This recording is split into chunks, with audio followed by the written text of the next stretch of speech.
All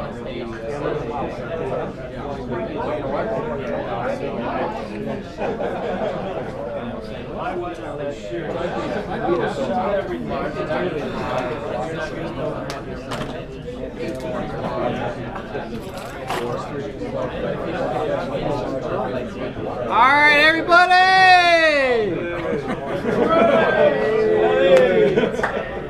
Good evening. Thanks for coming out to our quarterly safety meeting. For those who don't know me, I'm Frank Turney. Silas is here. We have a exciting program tonight. Exciting. That's what we do here at these safety meetings. They're exciting. So Silas is going to give us a UAV presentation. Silas, if you're ready, we'll go ahead and do that, and then we'll get into our stuff. Perfect.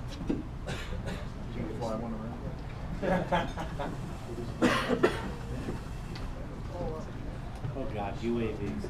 Hey, Mike. Hey. All right, another FA guy. What I did here. Oh, really? Well, I'll go ahead and start off. My name is Silas Still. For folks that know, probably a lot of you know me. Folks that don't, been with the club I was just talking about since '04, or actually '01. So I've been with this particular club for a while. Went to Texas, did 3 years. I worked for the FAA, so I'm an aviation safety inspector, and I work with drones. That's what I've been doing for the last 10 years. So what I want to do is essentially just, can everybody hear me? Okay. What I want to do is kind of give you a quick snapshot. I have no videos, but I have just a PowerPoint with some slides, information. What I want to bring to you is that how many folks have seen the number of increase of UAS? Okay. Has anybody actually spotted one in flight? Okay. What I'm going to do is I'm going to give you an actual what to do if you see a drone, but I'm also going to talk about who's actually out there operating the drones, what the FAA is doing about some of the bad actors that are doing flying aircraft or unmanned aircraft in areas that they shouldn't be. I'll tell you what the FAA does for enforcement and so forth, but really just to give you kind of a snapshot of what UAS is, the policies, procedures, and then what to do once you see a actual drone. Go ahead, next. So this is what I'll go over is actually the systems itself, FAA authorization, civil operations, the Part 107, and then of course if you actually see a UAS. Go ahead, next. So what is a drone? Anybody own any? Anybody flown? Okay. So a UAS is an unmanned aircraft system. We used to call them vehicles, drones. A lot of folks out there call them a UAV. We got away from UAV for the simple fact that we give out certificates, the FAA. We hand out certificates. We don't hand out, like a driver's license. So we came up with a system because it's a system means it's the unmanned aircraft. And by definition, it just means there's no pilot on board the aircraft itself. Ground control station, data link, the payload, and also the launch and recovery equipment. Go ahead, next. So why do we use UAS? Why has it become such a big business today? Simply dull, dirty, and dangerous out there. Cost, you can get them for $400, $500, $600 and you're actually in business. So a lot of folks actually want to use their drone to take photography. Some folks actually want to use it for surveillance. I actually got a call from an individual from Arizona that said, hey, I want to use a UAS. He wanted to surveil his marijuana crop. so that folks actually don't come in to steal his crop. So it was legal marijuana. I was interested to say, hey, how are you actually using this? But that was one area that they use it. You can see photographs here of, the dangerous up on a tower. They can actually use a UAS to actually go up there and look at for cracks and so forth in the infrastructure. Go ahead, next. Okay, so Part 107. If you're less than 55 pounds, you can use the Part 107. Is everybody here a Part 61 certificate holder? I know a lot of folks are actually working on the certificate. Do you guys actually have a remote pilot certificate? Yeah. Quite a few of you? Okay. I actually developed the knowledge test. I'll tell you it's 1,000 questions. That's for folks that don't have a certificate. For us, I'll go through a little bit more as to how you get it if you don't have your certificate. Effective August 16th or 29th of 2016, that's when we actually came out with the 107 rule. The FAA was actually for unauthorized operations because you had to be either military or you had to be a modeler, and we had modelers that were taking photography, doing a lot of comp or hire type of operation. It's $10,000 fine, unauthorized operation. So Congress actually came down to the FAA and said, you got to develop a rule, and that's how we came out with the 107, so those folks could actually go out there and operate. Go ahead, next. So the basics, here's a whole laundry list. Fly below 400 feet, stay in Class G airspace. Also, weight, I already talked about that, less than 55 pounds. You have to be visual line of sight. Visual line of sight means that's the human eye actually out there looking for the aircraft. Now, there are waivers beyond visual line of sight. You can get those also. But just within the regulation of 107, it's a visual line of sight. Go ahead, next. Becoming a pilot, have to be 16 years old, be able to speak, write, understand the English language. There's a knowledge test for Part 61 certificate holders. Some of you have already gone through the process. And here's the bottom one. Did you guys know that everybody goes through a TSA? Remember when you get your certificate, it says 120 days you get your temporary? You're processed through TSA to look through that database, if folks didn't know that. Go ahead, next. Operating rules. Visual line of sight, daylight, only unless you have a waiver. Right away, the UAS actually has to give the manned pilot the right of way. So if they see a manned pilot, they actually have to land it, get out of the way, so forth. Ground speed of 100 miles an hour. This talks about external loads, just like external load on a helicopter. It can't shift the weight, so forth, so they have to do a few extra tests for that. Next. Okay, this is the biggest problem that we have for the knowledge test. Knowledge test for those that don't have a pilot certificate, 12 topic areas. The biggest failure area is airspace. So where are the UAS actually operating? All this purple area, Class G airspace. However, 400 feet below, they can get waivers through ATC to actually fly in Bravo airspace, Charlie, Delta, even the Echo airspace. So you may see someone out there, but they have an authorization that they're actually able to fly in that particular area. Okay, next.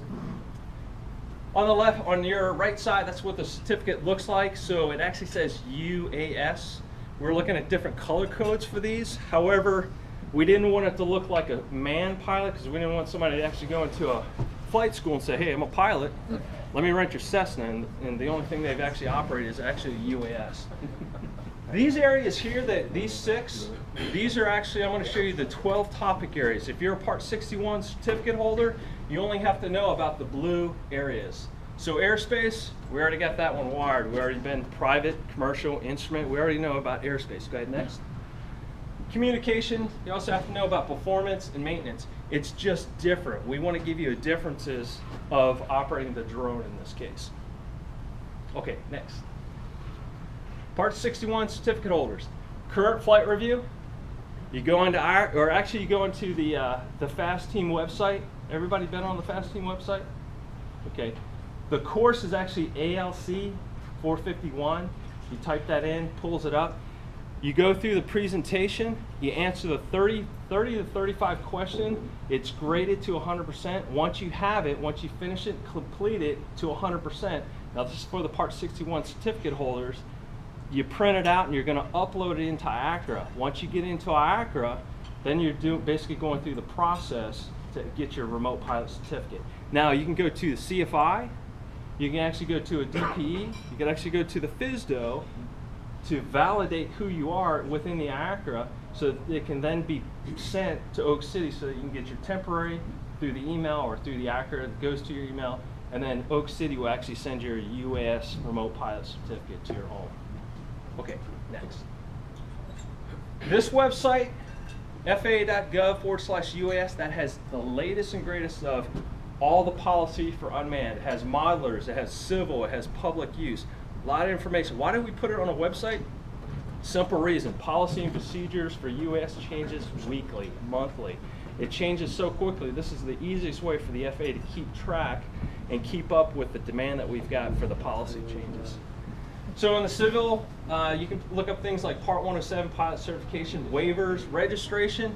Registration for a UAS takes about 10 minutes. If you're a modeler, $5 for 5 years, I believe. $5, that's for all your aircraft. So if you own 100 aircraft, you have one registration number, you put that on that. Now if you're a 107 certificate holder and you had 100 models, you have to register all your aircraft just like you do a normal aircraft. Test information, policy and procedure. That's all on the website. Go ahead, next. Here's who's operating them. What does that truck look like? A UPS truck? So we've got, this was a test that we used the workhorse and the horse fly that was a US. Amazon, Walmart, Google, BNSF, Burlington Northern Santa Fe. I'm actually working with them, have a meeting with them tomorrow. I'm going to show you a map of how much rail they want to inspect with a 110-pound UA. You'd be amazed what they're doing. And then Uber, next Monday, talking to Uber. These folks want to deliver packages. Uber is actually in the business, they want to deliver food right to your house. So that's what they're doing today. Go ahead, next. All right, research and development. Everybody out there, we've got NASA, the FAA, we're doing research and development on the technology. We've got ADS-B, we're not sure if that's going to work for UAS, probably not, because most likely the US 400 feet, it's uncontrolled airspace, air traffic, but it's good for us. We want to know where these things are, because I will tell you, if I'm flying the aircraft, helicopter, airplane, if I'm out there flying and I don't get that image on my retina go to my brain, I'll never see it. Never see the US. So we're looking at how we can see these things, how electronically, because we can't see them with the human eye, within the research and development. Centers of Excellence, over 22 universities out there working with the FAA today so that we can figure out how to see and avoid is our biggest problem for UAS. Pathfinders, CNN. You know, if CNN's actually operating US today, you see it on the news, they got the US coverage, that's how they're doing it. Precision Hawk, that's actually a manufacturer. BNSF, that's a railway, I talked about that. PSP, Walmart, Google, Amazon, all package delivery. IPP, which is Integrated Pilot Program, that's by the White House saying you will select 10 operations to where the FAA is going to walk hand in hand to get these out there, get these folks out there operational, like Uber, so forth. Next. All right, so here's the 115 pounder, it's a HQ60 BNSF, go ahead next. This is what they're trying to do, inspect rail. You can see the bottom one, that's a warp. They don't have to shut the rail. They use a UA with the equipage on. They can actually see what's going on out there. Next. All the yellow, 32,000 miles of rail. And they're going to be flying 400 feet with that 110-pound, 115-pound UA. Next.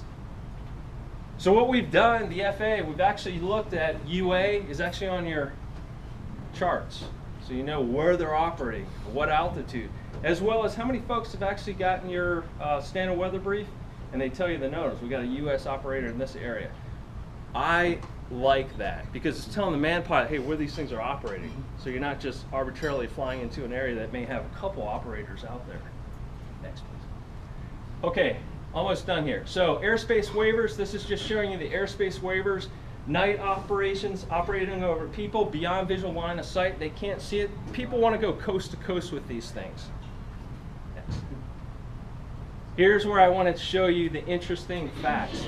Up in the upper right that you see, U.S. registration, that's over 1,335,000 registered UAS. This graph here is showing the sightings. This is back in January 2015. It goes all the way to March of 2019. See the blue? I get these emails that say we've had a man pilot has observed the U.S. in a particular area. A lot of times say BWI, something's at 200 feet or 500 feet, and they're getting the perfect shot of Southwest Airlines coming in.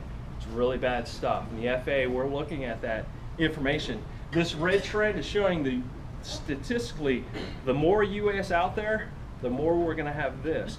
And I'm sure Mike is actually with his group at the Baltimore FSDO. They're getting the emails, and the ASIs are actually having to go out there and investigate who was there.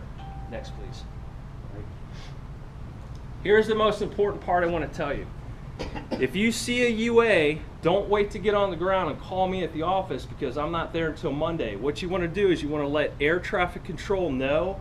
What they'll do is we've got basically we've collaborated with all the law enforcement across the nation.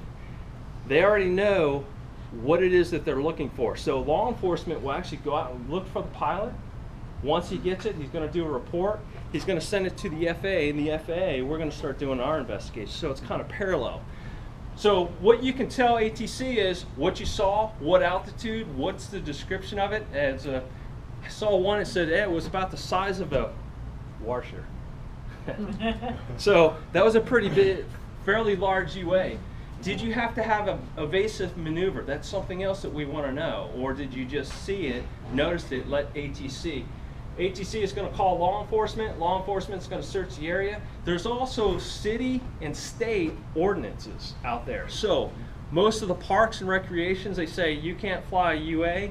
They don't own the airspace. The FAA does. So what they're doing is they're going outside the bounds, launching their UA, flying it over, getting the photography work, so forth. So they cannot at times launch and recover their aircraft on private property, but they can actually have the aircraft in the airspace. And then finally, we investigated unauthorized operations, $10,000 fine.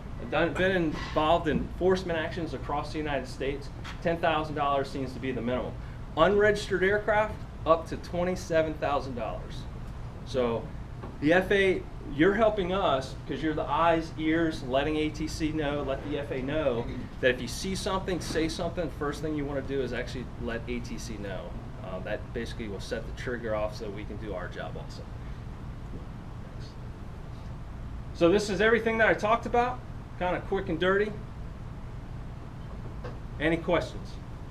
Yes, sir. How many fines do you guys issue on an average day? Silas, repeat the question for the camera. Say it one more How time. many fines do you issue on an average day? How many fines How many, on a day? I don't have that info. So how many fines do we have on an average day? or on a month? On a month? I actually don't have that information here with me. And we've got between 113 and 130 FSDO offices out there. So people are tracking. I just don't have that information here. So if you want to get with me after, I could possibly get it. A little, a lot, or a medium? It all depends on really the location. Baltimore, we may not have as many. I know San Antonio, when I was there, we had quite a few that we're out there almost daily looking at unauthorized operations, or at least investigating what the operation was. Somebody had a question? Yeah, how big of a problem is this? Have you compared how many the businesses are selling versus how many are being registered? And is there a big glaring problem with people registering? The registration is not a problem because of the fines that that the FAA is going to sanction. What we've done is outreach with the manufacturers like DJI.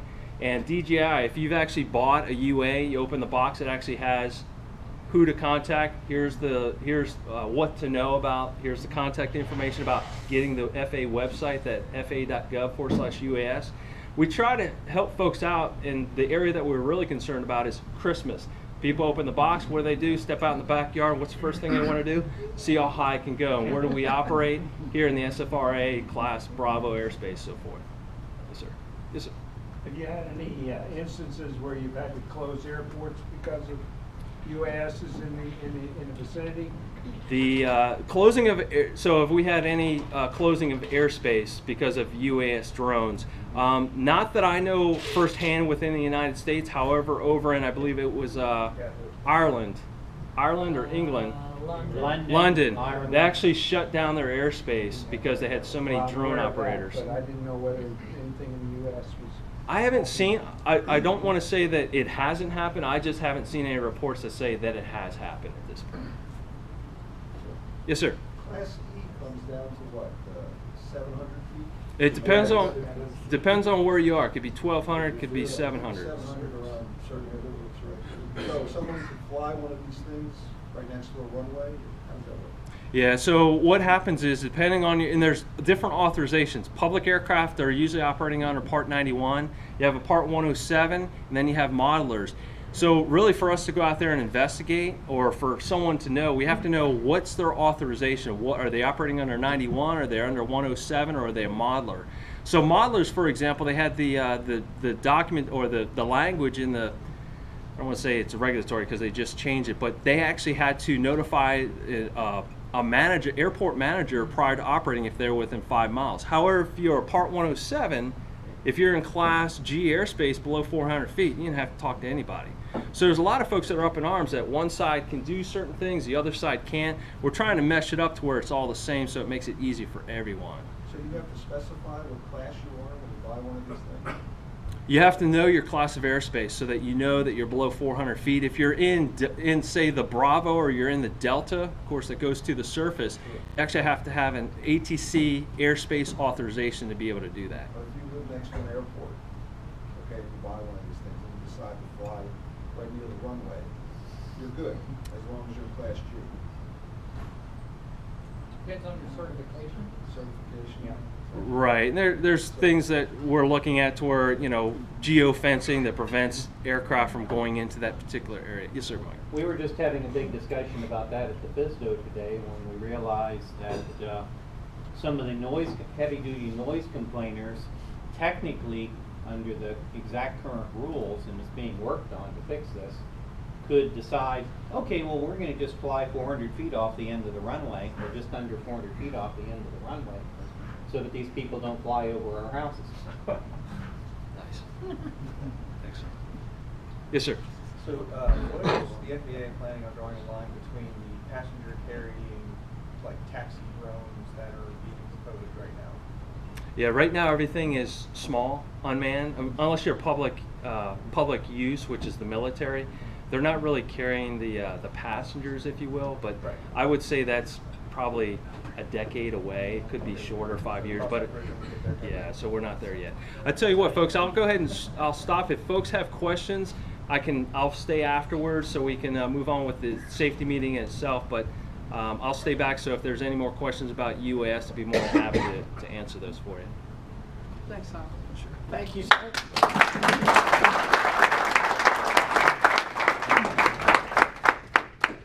All right, as usual at the safety meetings, we like to congratulate anybody who's done something really, really good. KP! KP! KP got his private pilot yesterday? Yeah. Yesterday. So Mike Allen was his primary instructor, but I think you flew with a couple more, didn't you? Yeah, Phil Irvin. Phil Irving, he's right there.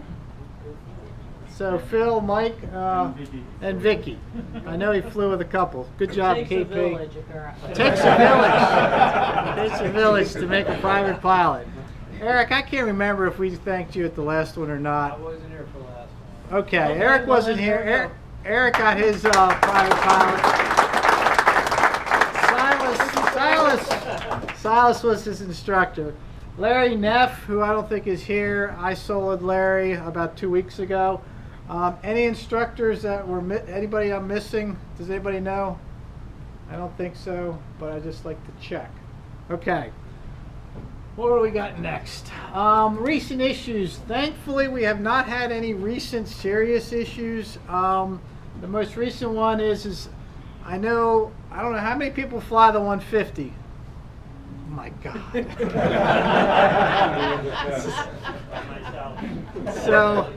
So all of you should be flying the 150 if you can. The flap, everybody knows the flaps in the 172 has got the notches.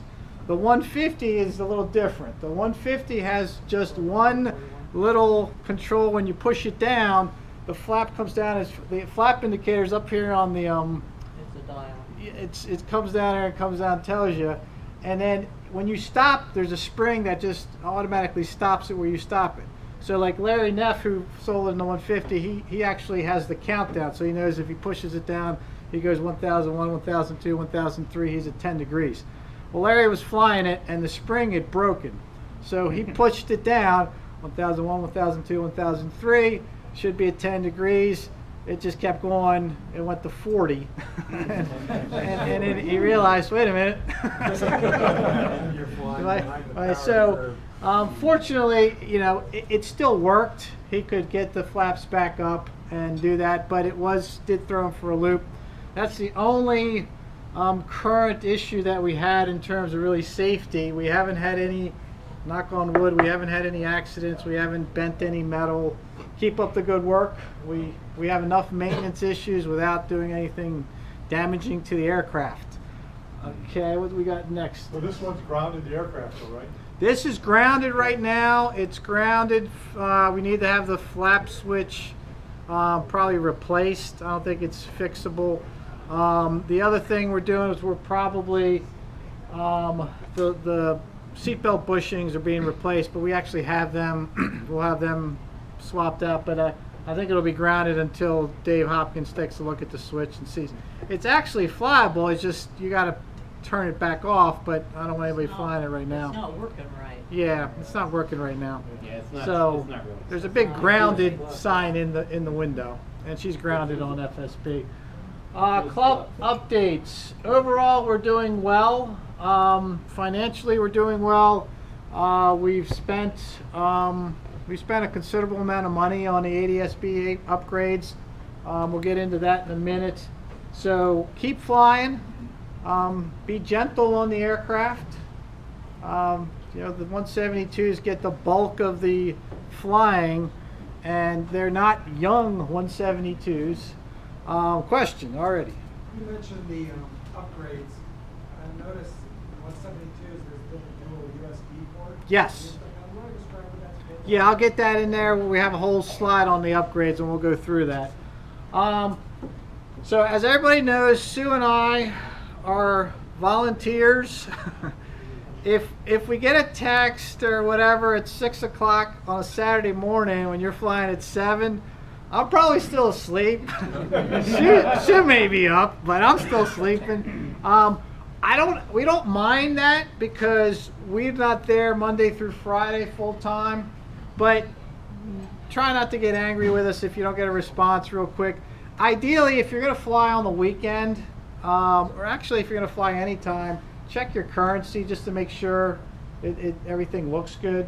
Because I'd rather you if we get an email or a text or a phone call even, say, hey, I'm flying tomorrow and I got this issue, because we're gonna miss some stuff. You're gonna send an email that says I did such and such and I'm current, and we're gonna miss it and it's not gonna be updated in FSP.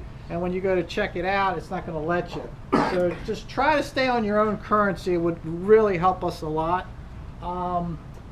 Just a couple other things we're going to get into in terms of, let's keep tying down the planes well. If you're having problems with your knots, just ask an instructor or another pilot who's comfortable with the knots. Mike Bevan was our safety pilot for 50 years. No, there's 18 years. 18 years. Might as well have been 50. And let me tell you, the fight with people about knots never ended, and it's obviously still going on.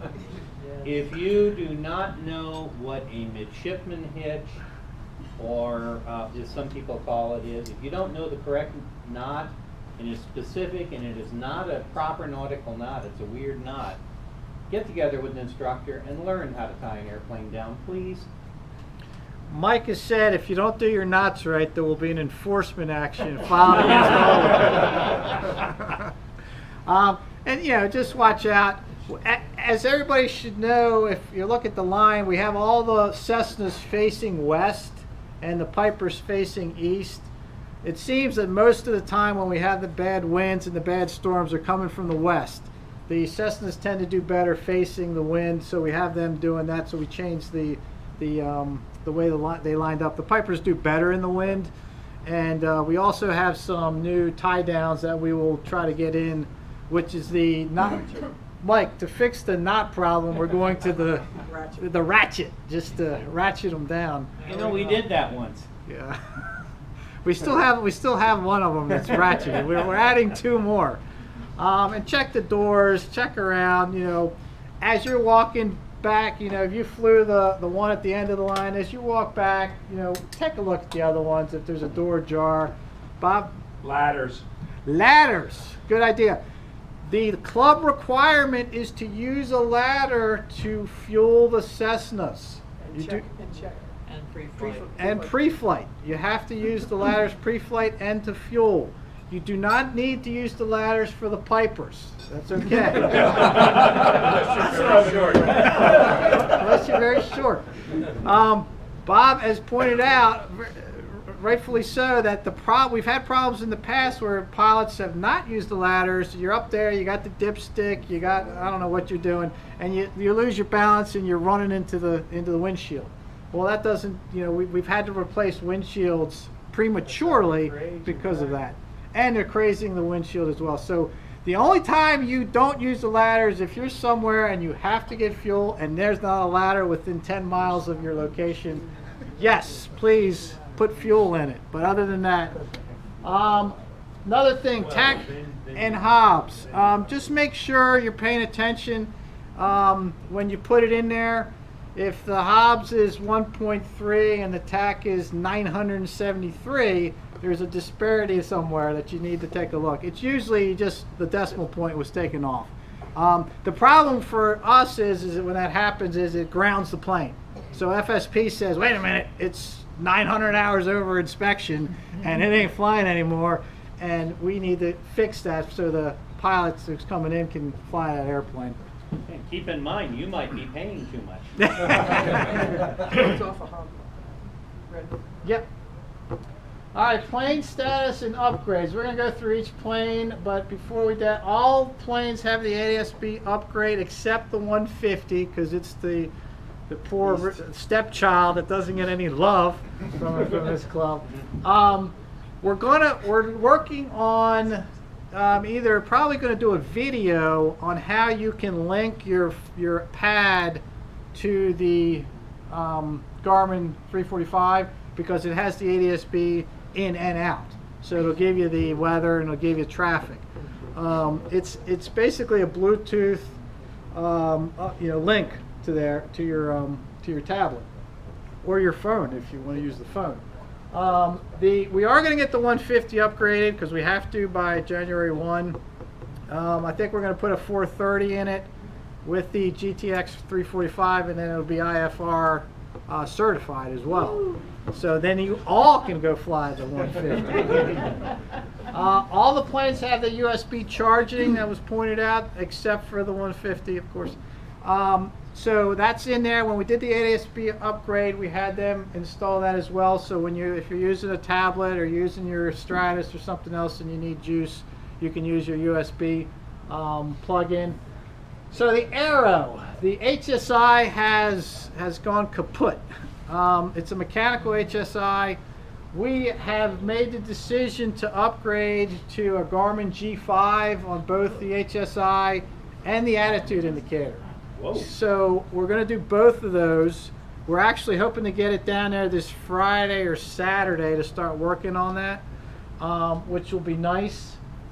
We also are going to, we have to do some seat stuff. So the Aero is on our list of getting the seat reupholstered. The idea though is Sue and I would like to do that when the plane is down for a while so that we don't have multiple downtimes. But it gets a little tricky scheduling this stuff. We have been given the green light to spend the money that we make on cosmetic issues as they come up to try to make the dash and other things that we can make the planes, the seats. We have some other seat issues. Some of the seat rails are problematic. They're being replaced. You would be surprised on how much it costs to replace the seat rails in a Cessna 172. And the man hours it takes to have that done. It's like $1,000 just to do that. It's kind of crazy.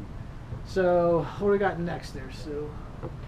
All right, bad news and good news. So effective July 1, we're reducing the annual dues. Yay! Bad news is we're going to up the hourly rates on the aircraft. We had been talking about this for probably about a year.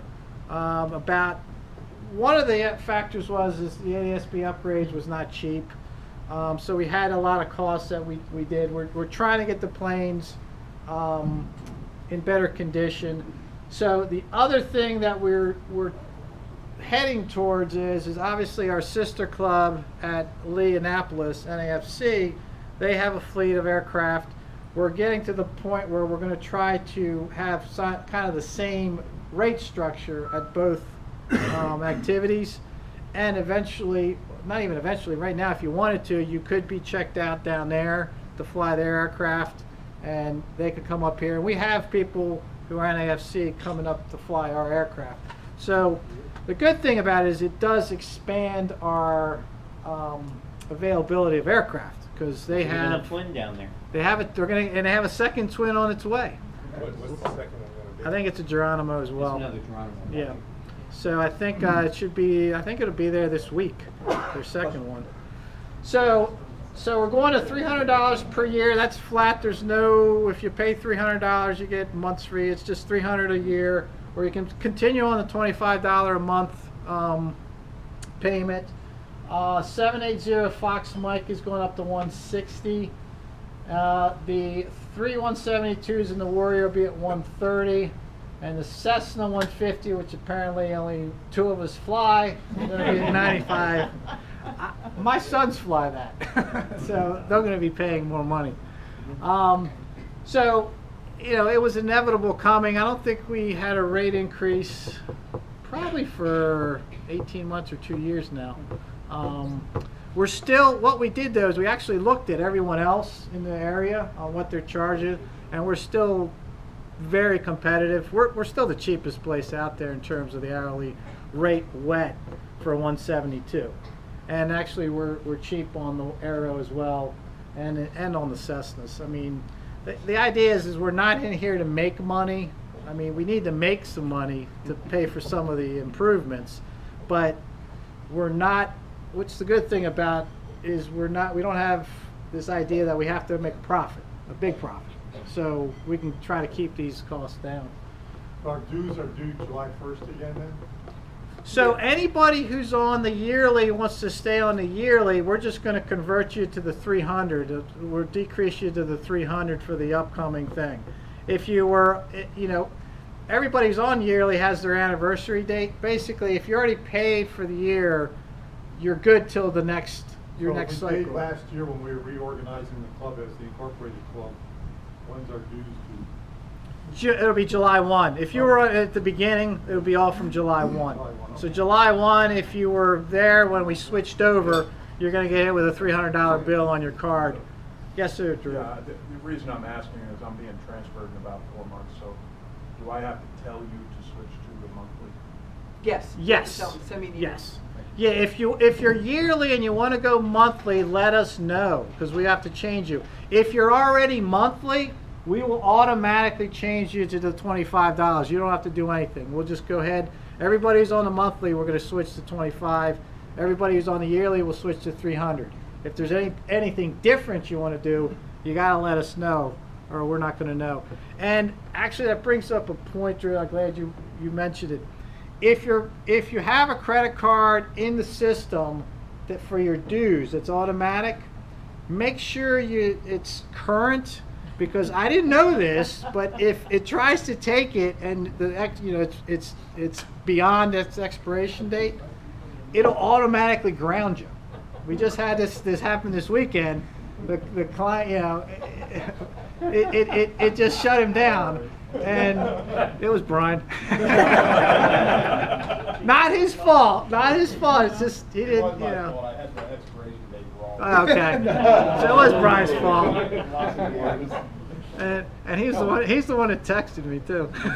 So, but yeah. So if you get in there, because you can look and see what's going on with your card. Just make sure, because that's something that could happen. If it doesn't hit that card, FSB says you're grounded, and then you got to contact one of us to figure it out. The thing that Brian pointed out, which is a very good point, it wouldn't let him update his card, which would make sense. Your card's out of date, update it, and we'll make you current. And instead, we have to go in there. Okay. Any questions on any of this right now? So actually, the day before the 150 got grounded, I actually tried scheduling it for this coming Sunday. So I went after it last Sunday just to kind of look at the pilot checklist and stuff. And I noticed that there wasn't a throttle lock on that aircraft. There's not. Oh, okay. There is not a throttle lock on the Cessna 150, but that's probably something we should get for the one. But apparently nobody flies it, so if no one's going to steal it. My other question is there a pilot's operating handbook for 150M anywhere in the club? We don't have one in the club, but it's funny you mentioned, because of my son's flying it. I looked at actually ordering a couple of copies to have brought in so we can have them. I have a copy. Vicky's got a electronic. copy. Do you? Okay, well, that's my schedule. Okay. I can't. Yeah, it's old enough that Cessna hasn't bothered to shut down the PDF copies that are out on the internet. Yeah, there's PDF copies out Yeah, there. but I got one of those now, but I don't know how accurate it is or whatever it is, and I have one from years ago from a 150L, but it's different than an M, so I want. Yeah, it is different than an I gotta M. do a fit check, see if I can fit in the thing. Okay. Next year. If you look at the about that, manual, Bob. it'll I be- did 40 years ago, I fitted one. I'm the same height, but. Hey, I did a lot of my private in one, but I'm still looking for a negative 50-pound instructor in a class. No, I know that. It sure looks small when I look in there on Sunday. There's some people think 150 is a weight issue, so they have a different fuel requirement. Yeah, that's right. You want to just remind you? Yes, that's a good point. So right now, Repeat the question. Yeah, the question is concerning the fuel requirements for the 150. Right now, we're only telling people to put in about 16 gallons total in the plane, so that you can get two people in there who are, you know, like 150 and 185 can do it. The thing you got to be careful of is you got to watch how much time you have in the tanks. So what we've done is, you know, we may end up getting gas somewhere else if we go out for a longer hop, because you really remember we got to land with how many hours in the tanks? 1 hour. 1 hour in the tank. So you have to be very knowledgeable on what you got in there, what you're burning. So you may be able, you know, you can fly the 150. Make sure you're not going to have full tanks, but if you need to add fuel at Easton or add fuel in Frederick or wherever you're going to be, and that's fine. Frank? We're talking about locks a minute ago. The Arrow no longer has a lock on the door, Yeah. right? Is there a reason? I mean, if you have headsets, let's say you want to leave them in the aircraft and land somewhere, there's no way to lock the plane. Right? Right now the lock broke on the Arrow. It has not yet been replaced. Actually, we can mention it to Dave Hopkins because he's got the Arrow in the hangar for an inspection. That's a good point. But we don't have 172, so 3 of them we don't have. So Yeah. same thing.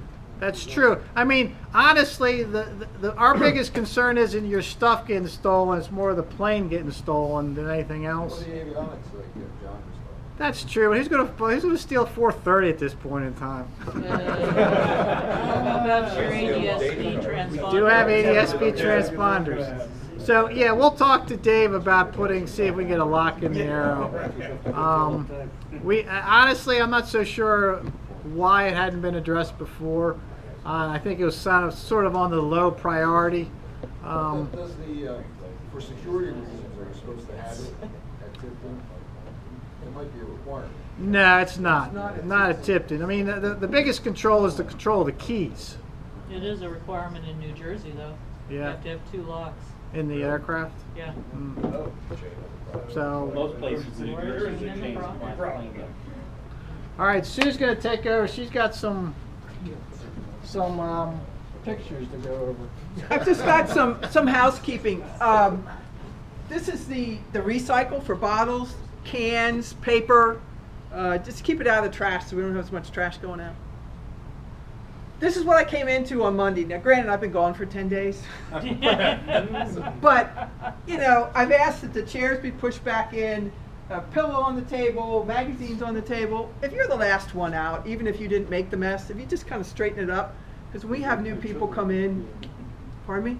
It was like my children. Your trailer? His children. His children. It's your children. Okay.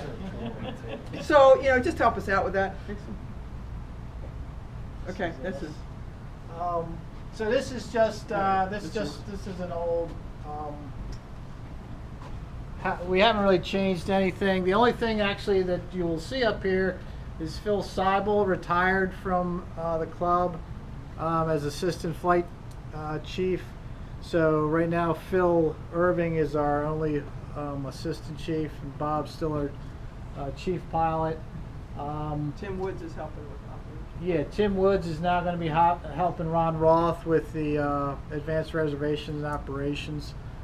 Everything else is pretty much the same. Ken's still doing the IT stuff, the web, and Alexis Malik, who's not here today. She's with she's an air marshal out of BWI, and John Ferrone, who was the head of NSA security, is also on our safety and security committee. What do you got next there? Volunteers, we still need help. One of the things actually we probably should do now that the weather's nice is wash the planes because they're dirty. We also, if you have any spare time, and you want to help out, just contact Sue or myself, and we can put you to work.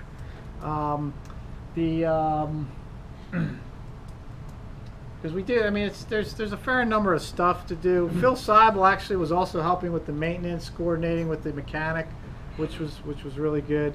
Silas, you had a question? Yeah, I was just going to say for the cleaning the airplanes and so forth. Do we still have a grill out there for burger grill? Grill's gone. I think grill left. I think the grill disappeared.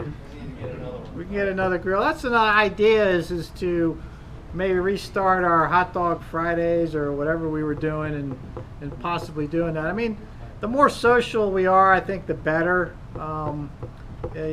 There was a time though it was hard to get everybody together. I like this format as opposed to the last format. It just seems everybody likes it better. Let's see, what else? What else do we? Food and alcohol seems to Food and alcohol helps, Eric. Food and alcohol helps. What else do we need? What's next there? Future and updates. So I talked about the Aero, the HSI, and the attitude and maintenance issues. Okay, so 780 Fox Mike is in the hangar, getting inspected. Hopefully that gets done. We fly her down to Shenandoah. They'll do with the avionics. So hopefully we can get some of those issues done. When we're down at avionics, hopefully they'll take a look at the autopilot as well, because that was a little glitchy. 781 Fox Mike just came out of inspection. So far everything seems to be working fine. 72 Fox Mike seems to be working fine. 73 Fox Mike, the battery was dead. We jumped it today. Question about 2 Fox Mike. What about that second radio? Is that the King? Yes. We have a replacement. We have to install it. Okay. We do have a replacement up in the sim room that was dropped off to us. So we'll. Do we need the tool or something? I think we have it. I think we have the. We have it. Yeah. And the So. regs say that for an unplug one like that, owner operator can install it. Right. Yeah. Is there any calibration? Does anybody know if you have to calibrate anything? No. No. Yeah, apparently I asked, I talked to the avionics guy, the K155 and the 165 can be interchanged.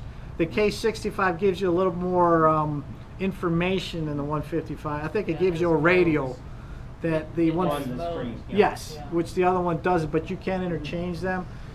Yeah. Seventh, go The ahead. signal that goes through the nav radio is a straight pass through, and the calibration is all in the display part. And so you can swap that out without recalibrating it. The display has to be checked out. You can change it.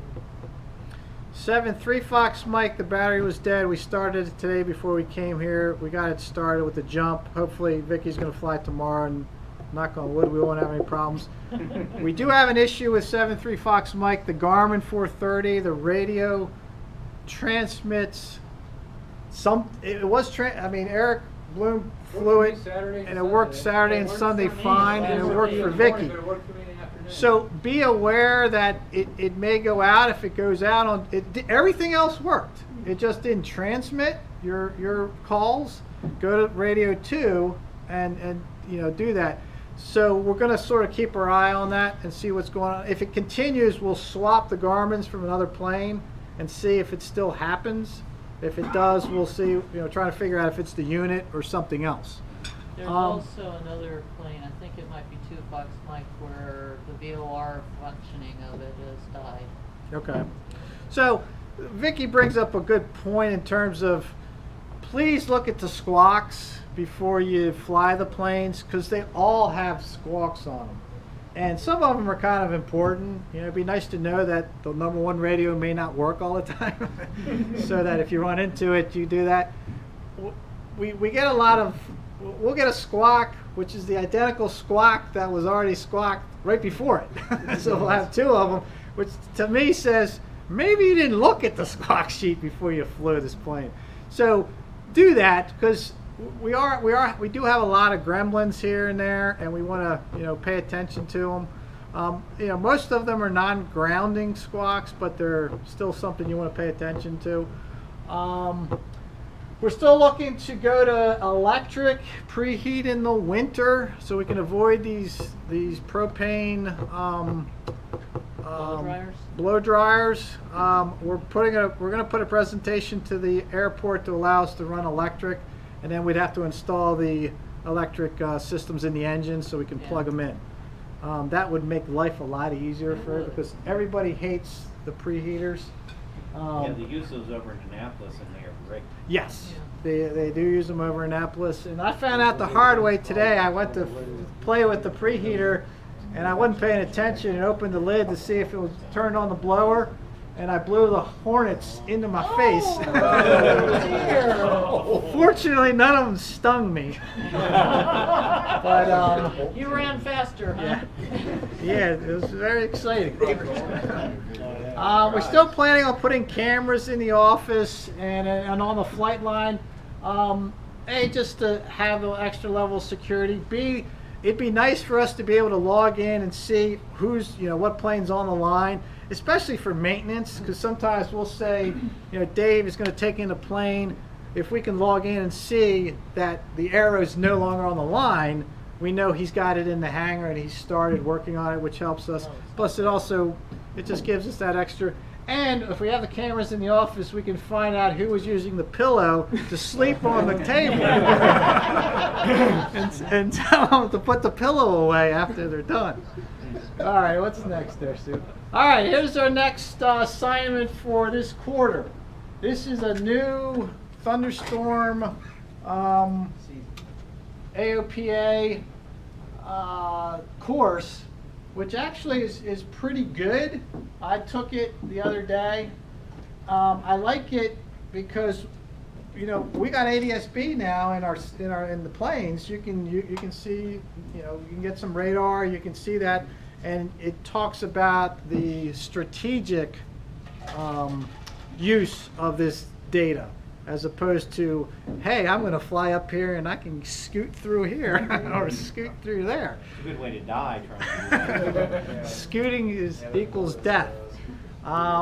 So that's the next, and you know, we're in thunderstorm season. So, you know, if you want, look at it earlier and then wait until the next safety meeting where you have to get it done, or else you're going to be grounded. Do you want? I got one more thing when you're done. Okay. What else? What else? If you have done the course, I think we were circling on the sign-in sheet. Just if you circled your name that you completed the course, so we can update our records. Do I have anything else? I'll have to circle my name. Questions? Questions? Complaints? Well, we're not taking complaints. Any questions? Sue? I've got one more thing. There's some problems we're having with FSP. Mike told me he's still not getting emails. Fletcher had an issue. Vicky had an issue. So if you have any issues with Flight Schedule Pro, it won't let you check out. Vicky can't check out the complex arrow for some reason. Everything's checked off right. So if there's something going on and you need to have that fixed, let me know, because I'm going to be calling them in the next couple days to try and get this stuff straightened out. That's it. Thank you. Kind of the final thing, if you want to go to the next one, in case nobody has our contact information,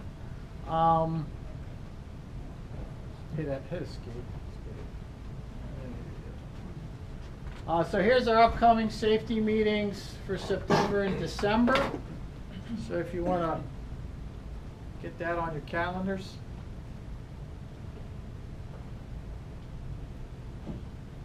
And they're all going to be here. Yeah, we're doing everything here forever. Until they Or kick at us. least as long as the booze holds out. Correct. or they kick us out. Depending on finances, we may finance the Christmas when it gets. We're working on it. We're working on it. At least offset it. Yeah, keep getting food out of the snack bar and paying for it. Because that helps us.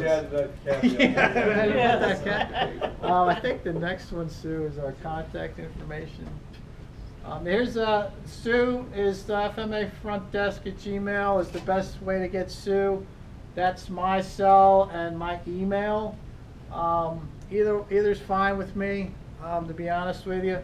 I do have a real job that has me, sometimes in court and other places where I can't respond to you, or else I'll be thrown in jail.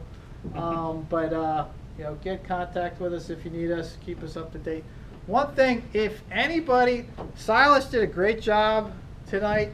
We love having, people who have an expertise come in and give us information. Phil Seibel did a great job with his presentation on the oxygen. You did a great job on your issue with the surviving the apocalypse. So so if anybody has any ideas or anybody wants to get up here and talk about something that's aviation related. I got an idea. We have a meteorologist. I'd love to have one on SQT log B charts. Yeah. Good idea. I really would like to learn how to interpret them correctly. ATC said that they would come out and do a course like they did up in Frederick. They did one up there. It's about a 40-minute presentation. At the CIFRA and just other questions. And just, yeah, if you can get a contact for us, we'll be happy. Or if Mike can talk to somebody. Okay, you have Randy Horner's. It was Cat Davis. Okay. Yeah, so they're doing outreach and stuff like that. No, and that's great. It helps me out just because then you guys don't want to listen to me every time, and I don't blame you. My wife doesn't want to either, but the kids don't want to either. So so if we have somebody who can come in here and give us some great information, it's good. It's good to have have that done. Any last questions? All right, make sure you pay your bar bill, and you don't have to put away the chairs. Make sure you're signed in. So you get make sure better you're signed in. There's different papers around with the pen. Thank you, everybody. Thank you for coming.